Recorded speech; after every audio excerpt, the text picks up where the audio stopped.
Are you still thinking if the gold will bounce back or fall further? Stay with me as we look at gold's recent moves across 3 different frames. Let's find out what's driving the gold price right now. And I will share some important levels you should watch for your trades in this week.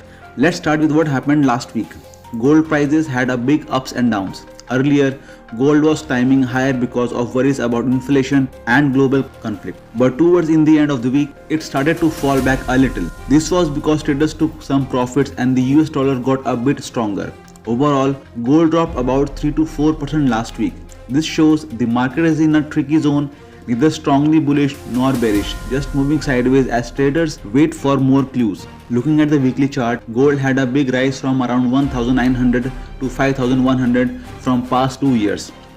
That's a huge move, but recently the pace has slowed and prices are now around 4550. This could be a sign that gold might pause or even reverse, especially if it stays around this level for some time. Now on a daily chart, we see that gold made a high and then started to go down. It's been making lower highs and lower lows, which is a sign of a downtrend. Recently, it broke below a support level at around 4560. If it stays below this, it could drop further, maybe around 4520 or even 4480.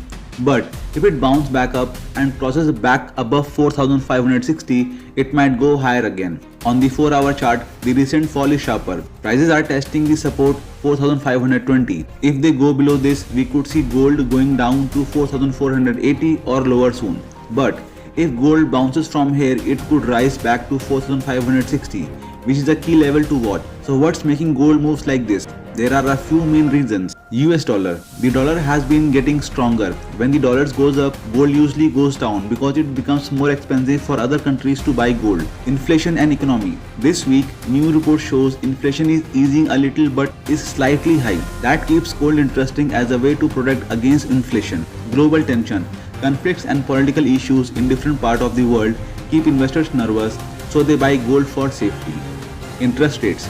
The US Federal Reserve is being cautious about rising rates further. If rates stay steady or go lower, gold can do better because it doesn't pay interest. Some big news this week includes the latest job US report, inflation updates, and comments from central banks. If there's a surprise in any of these, it can cause gold price to jump or fall quickly. Plus, ongoing conflicts in regions like the Middle East or tensions between big powers can also push price around. Now here are the most important levels for traders right now. The first key support is around 4520. If gold drops below this, it might fall further. A strong support zone is near 4480, where prices recently found some stability. And the first resistance is about 4560. If gold can go above this, it could rise more. The next big level is near 4600, a level to watch for a potential move higher. So, what do I think?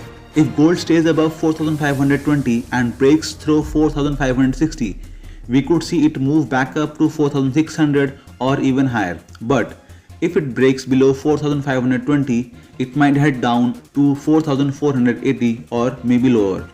Always remember, watch how the price react at these levels for clues. Keep an eye on these levels. They are your biggest guide in the coming days. Remember, global news and economic data can change things fast, so stay alert. If you found this analysis helpful, smash that like button, subscribe for more updates, and share your questions or thought below.